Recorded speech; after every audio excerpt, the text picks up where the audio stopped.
Tama ba na tawagin po itong Davao model or Davao style, Mr. Chair? I cannot control the semantics. Mr. Chair, yes or no? Davao style. Do not ask me to answer yes or no. You are not an investigator. Mr. Chair, tayo po ay nasa investigasyon kasalukuyan, Yes, Mr. but you Chair. are not an investigator. Why are you asking me to answer Mr. Chair, yes or no? tinatanong ko lang na... Point of Session order. suspended.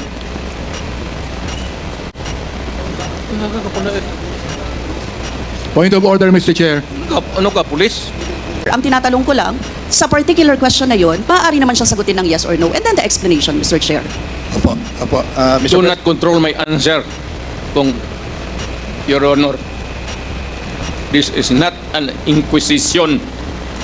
It is a democratic process of investigation. Okay, thank you, Mr. President. Now, Mr. Chair, I would like to direct my questions, Mr. Chair, to Rodrigo Duterte. Mr. Chair, noong October 28, sinabi ni dating Pangulong Duterte, under oath, sa harap ng Senado, and I quote, I and I alone take full legal responsibility sa lahat na nagawa ng mga pulis. Pursuant to my order, ako ang managot. At ako ang makulong, wag yung pulis na sumunod sa order ko. Ang tanong natin, Mr. Chair, the families of innocent extrajudicial killing victims are present. Yun po yung pinagsalita nyo kanina. So can the former president look them in the eyes and say once more that he takes full legal responsibility for the deaths of their loved ones, Mr. Chair? Mr. President, can you, What's the question? what is the question? Can you repeat the question? Mr. Chair, sinabi niya po na full responsibility. So Mr. Chair, totoo ba yan? Correct. Very correct. Since I was a president, and there was until now, serious problem about drugs, I had to issue or make a policy statement about drugs. At all that happened, yung nangyari pursuant to my order to stop the drug problem in this country, akin yun. Akin yun. Ako ang nagbigay ng order kasi ginawa nila illegal or legal, akin yun. Thank you, Mr. Chair. I take full responsibility for it. Thank you, Mr. Chair. Yun po yung tanong ko. Yung families of innocent extrajudicial killings, kayo din. Fire Education Court. Mr. Walang Chair. problema, nandiyan din ang korte. Yes, Mr. Chair. Second question ko. Responsable kayo kasi polisiyan nyo yon. Kumbaga, tatak Duterte. Dahil polisiyan nyo rin yan, tama ba? Sa Davao. Nung nasa Davao pa kayo. Tama ba na tawagin po itong Davao model or Davao style, Mr. Chair? I cannot control the semantics. Mr. Chair, yes or no? Davao style. Do not ask me to answer yes or no. You are not an investigator. Mr. Chair, tayo po ay nasa investigasyon kasalukuyan, Yes, Mr. but you Chair. are not an investigator. Why are you asking me to answer Mr. Chair, yes or no? tinatanong ko lang na... Point of Session order. suspended.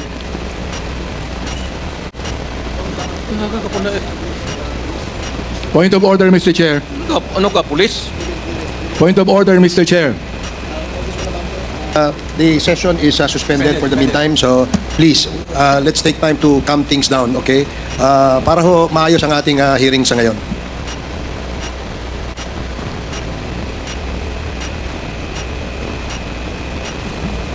Hearing is resumed. Please proceed, Congresswoman Rosas. Yes, Mr. Chair. Napakasimple lang po ng tanong ko. Tinatanong ko lang po kung yes or no, Davao style ba yung inyong modelo. Mr. Chair, ayaw niya sagutin. So, Mr. Chair, hindi ko maintindihan yon. I'm What sorry, is your personality, Your Honor? if I may, Secretary Bello, we normally, the committee does not allow the counsel of the witness to speak because the role of the counsel is limited only to counseling his client on his rights. Hanggang doon lamang po. But we cannot ask you to answer any questions that will be asked by any of the members. And that is what Thank you, is in Your the Honor. rules. Thank you, Your Honor. Actually, I'm not answering the question of Congresswoman Rosas, Your Honor. My point is, Your Honor, to allow the resource person to finish his answer. Okay, we will do that. Thank you, Attorney Bello. Thank you, Your Honor. Thank you. Congressman Brosas, maybe it is, perhaps the former president would like to elaborate on his answer. We may ask questions that is answerable by yes or no, and as much as possible, we would ask the resource person to say, only answer yes or no. But if he wishes to elaborate, and as long as it is germane and related to the answer to your question, we will allow that. But Yes. we will make it very, very short. Yes, Mr. Chair. Pwede namang mag-expound, Mr. Chair. Ang tinatanong ko lang, sa particular question na yon, maaari naman siya sagutin ng yes or no. And then the explanation, Mr. Chair. Opo, opo. Mr. Do Pres- not control my answer, Your Honor. This is not an inquisition. This is a democratic process of investigation. Okay, thank you, Mr. President. Sana po, if there are questions that will be propounded by the members, hopefully, medyo, kung gusto po natin mag-elaborate, we will allow that, provided that kung maaari po sanang iksian lamang po natin nang sa ganun, malinaw. And for the members who wish to ask questions that are answerable by yes or no, please make the questions very clear para ho masagot po ng yes or no, Your Honors. So I hope para ho maayos yung ating pagtakbo ng ating hearing sa ngayon. So please proceed, Congresswoman Brosas. Yes, Mr. Chair. Mr. Chair, ang tanong ko, sinasabi nyo rin na ang war on drugs ay talagang utos nyo. Diba? Pag sinabing war on drugs, Duterte yan. Sa inyo, na nadikit yan. Unless, eto po, tanong na pwede nyo i-expound. May iba kayong gustong itawag doon? Meron po ba kayong gustong ibang itawag doon? Wala na po. Sabi ko, I assume full responsibility for whatever happened in the actions taken by the law enforcement agencies of this country to stop the drugs or the serious problem of the drugs affecting our people. Mr. Chair, next question. Nung naging mayor po kayo, sabi nyo naging safe ang Davao. Tama po ba? That would be that should be answered by a third person. I would not be answering that. It would be presumptuous of me to conclude. Hindi ako magsabi. I never said that Davao City was not publicly. Mr. Chair, as mayor, masasabi nyo na naging safe ang Davao sa panahon nyo? Talaga. Kasi Talaga. walang kriminal sa kalye, Talaga. walang snatcher, Walang snatcher. walang akyat bahay, Walang akyat bahay. walang magnanakaw, Walang magnanakaw. walang mamamatay tao. Walang mamatay tao. So yun po lahat. Yes. Oh. So walang mga kriminal o walang insidente ng kriminalidad. Bakit po? Merong mga incident, not totally. It could be a dream of a city not to have any criminal incidents or violence. Pero overall, Davao City was safe. If the test or standard would be that a citizen of the city can walk all over the city and men and children can go home safely, unmolested, undisturbed. That was the standard that I gave to the police of Davao City.